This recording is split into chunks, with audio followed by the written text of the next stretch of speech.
Vietnam, really pretty, isn't it? Look at these landscapes. Look at that food. Look at these women. Look at those boys. Wait, why are you looking at those boys? Look at those places you could visit on your next vacation. I remember that day when I visited Vietnam. Huh, what tourism? I meant that time we were trying to invade them. And they absolutely humiliate us. Cause believe it or not, such beautiful beaches mask a history of pretty much fighting against the entire world. But who could hate on Vietnamese so badly? I mean, look at this boy. Isn't he small? Isn't he chunky? Don't you want to hold him fight? Wrong. He's a sadistic, bloody machine of extermination. These dudes have been invaded. Not once, not twice, not thrice, but 5 goddamn times. 5 times. How many times a day you go outside and touch grass? I bet not more than how many invasions Vietnamese repel daily. And I bet that you might probably only be able to count one, the USA one, a wound that America can't get through, because it is like reopening an old book about the apocalypse. But we're here today to talk about the apocalypse, not only for the Americans, because these dudes have fought back from a lot of different invaders, or at least the modern ones, because if we go back in history, we find that they have been invaded almost an infinite quantity of times. These dudes have been pretty much fighting against a different Chinese dynasty every single day in ancient times. We go back only as far as the French invasion that took place in 1858. Basically, Emperor Tu Duc back then used to pursue and murder Catholic seminarians and pilgrims, which worked perfectly for France, who wanted to gain control over the area and load themselves with their natural resources and controlling important commerce routes, so they used the excuse of protecting Christians to invade Vietnam. Good old French tactics, starting conflicts all over the world with the excuse of protecting us all. When they arrived, they found a dense jungle with a lot of typhus, which is going to be a recurring thing. They failed for months until they changed the focus and decided to attack south despite being difficult for them. That strike was critical, but it wasn't like France simply took the whole country just like that. They took around 30 years just to establish absolute control over Vietnam. Control who Vietnamese were always fighting against, not even being fully conquered, made the place a safe zone for French soldiers to walk in. It remained like war until World War II, where Japan invaded the territory just so they could take control over important French objectives. France responded with a blood spilling to take Vietnam back. Imagine seeing 2 different tourists killing each other in your living room because they want to know who is the true owner of your own house. Right after the World War II, almost 1 whole century after France invaded them, Vietnamese were done with the French, or I should say the French Indochina were done, because French apparently didn't want to learn geography. They conquered Vietnam, Laos, and Cambodia, and since they weren't able to name a single town in this whole area, they opted for the easy solution, calling it the French Indochina, because they were a road with a couple houses at some point between India and China. Thing is, they started the French Indochinan War. They absolutely obliterated the French, so Vietnam, Laos, and Cambodia could finally be independent. They entered in a peace era, and everybody lived in happiness, at least for a couple days. Because once it looked like they won, France attempted to invade again. Spoiler alert, humiliation 2.0. Without the French threat, now they could truly enter their beloved era of peace. If it wasn't because the nation was bitten by the communist bug, causing it to essentially split into 2 Vietnams, South and North. This led to conflicts that were a struggle against Soviet values, such as letting the people starve while the leaders bathed in bathtubs of gold. A whole decade after the last invasion, in 1965 USA decided to declare war over Vietnam and start an invasion to protect North Vietnam from communism. They were worried that if Vietnam fully converted to communism, then pretty much the whole continent were going to be all Russian allies. Do you know what happened next? Well, there is a reason why American textbooks about this are pretty much seen as horror stories. The jungle and the typhus at this point look like Vietnam's allies, because everyone trying to invade them have to deal with that, followed by soldiers who were well trained in guerrilla tactics after their experience with the French. That essentially means they were experts on hiding in that jungle and ambushing troops. America ordered to strike with helicopters and napalm. This extended for 8 years of bombing Vietnam, with more bombs than the ones they even used during the whole World War II. And despite that, the outcome was around 60,000 deaths for the American soldiers compared to the couple millions for Vietnamese. All of it was for nothing. Communism did not abandon the country. The USA ended up leaving the war by pure exhaustion. They had to deal with the humiliation of being the most important world economy, but beaten up by a bunch of commoners armed with AK-47s who were hiding behind the trees. And Vietnam had to ally with the Soviet Union as a desperate measure to rebuild a country that was forced to become ashes. We could even argue how the USA intervention only pushed them faster into communism, but gladly they would manage to become their own thing over time, without being Russian, Chinese, nor USA puppets.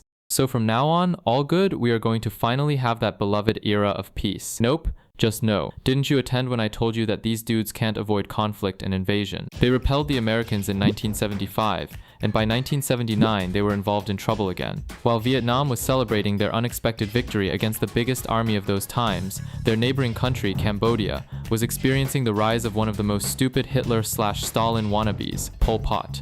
We have a whole video talking about this moron in the channel, so I recommend you check it out after this one. But to make it short, this dude was a guerrilla leader who wanted to turn Cambodia into some sort of North Korea 2.0. Dude was so stupid, he thought the only way of controlling the territory would be having nothing but farmers. So he literally started pursuing whoever was not a Cambodian farmer. Tourists, intellectuals, businessmen, everyone. And that means he spent a couple years pursuing Vietnamese inside their territory, even if he needed to catch M in the very border with Vietnam. Despite being in a real bad situation because of the war, Pol Pot fed them up. Vietnam decided to enter Cambodian territory to end Pol Pot's stupidity. And they got it. They managed to make Pol Pot flee out of the power, and they might have captured it if it wasn't because China was really upset about it. Yeah, exactly as you hear it. The Chinese government was protecting a leader who basically did nothing but exterminating his own people. To nobody's surprise, before they could get their hands on Pol Pot's neck, China started a massive invasion over Vietnam. But once again, it just took a dense jungle, typhus, and really experienced commoners with AK-47 ambushing behind trees to repel China, who decided to simply stop the invasion 2 weeks after that, because they were just losing so many people. At this point, I don't know what China was thinking. Trying to invade a country who have been repelling military powers repeatedly for the past 20 years doesn't sound really smart. Oh, and what happened with Pol Pot? Dude took advantage out of mommy China's invasion, so he could make a neat bunker in the forest where he would spend in moderated luxury for the rest of his life. Hella good of an ending for the story, isn't it? But the good thing, this Vietnamese operation on Cambodia was an absolute success and managed to restore the country to some sort of normality.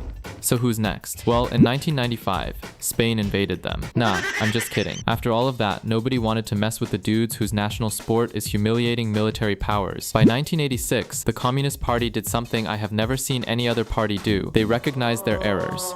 They pretty much said that communism was a failure, without saying communism is a failure directly, because that would of course undermine their legitimacy and remove them from power. But they pretty much admitted that it wasn't going to bring any economic prosperity. The country was in ruins, and I don't mean just by its Bellic history, but because they were really poor and inflation was destroying them even more. So they simply went for a hybrid communism system, which in practice means they had to switch back to capitalism, but without allowing democracy, so they aren't voted out of power, and they will say they're still communist despite not applying it, if you ask them. But in the end, it worked. They also decided to open to the world and become a nation of commerce, and ever since, the country has been growing. Also, when the Soviet Union died in 1991, Vietnam decided to change its focus, without having a pig power as a guardian for them. They made peace and became a friendly merchant to the rest of the world, even with France and the United States. They have been trying with China, but that party is a bit more resentful, it seems. They have earned such a good reputation that there are programs of volunteers who go there and help them clean the disaster that the wars left, and those programs are formed by several countries. But we can highlight USA, France, and Japan. And I know that sounds like it arrives late, but just so you know, there have been at least 100,000 reported deaths related to explosives that remained from these wars, especially the one against Americans. It is somewhat dangerous to talk about non-urbanized areas of Vietnam, still to this day, because of those artifacts, though the number of deaths have decreased dramatically since they've been receiving help to get rid of all the mess. And now, with that, they finally entered the much-awaited era of peace. Inner peace. Almost, because the tensions with China remained in the borders, and even today, they don't like each other for the most part. In Vietnam, we find a land who learned to recover from dark times, and what a dark time they had. Today, the nation's economy has been growing at a stunning rate. Despite having poor areas, they are doing a decent job decreasing the percentages. They have a healthy middle class growing at a good rate, and they found success in both industrialization and tourism. Vietnam is an important manufacturing power for technological enterprises. Such are your iPhone or Samsung Galaxy, probably manufactured here, and they have been loving tourists. They have really beautiful beaches and landscapes, important cultural points of interest, such as Misan, and no, I'm not talking about the son that I abandoned, but the hidden abandoned town. Sure, it is not like they are the most perfect country in the world right now whatsoever. They still face adversities such as that social Asian view that they should sacrifice 12 hours a day working, but they are definitively teaching us all how to properly recover from bad days. We're left with a peculiar nation, one that wins every war despite not being aggressive, one that turned communist but didn't become a Soviet puppet, one that everyone conflicted yet it befriended the world. Perhaps we all could learn to be a bit more Vietnamish.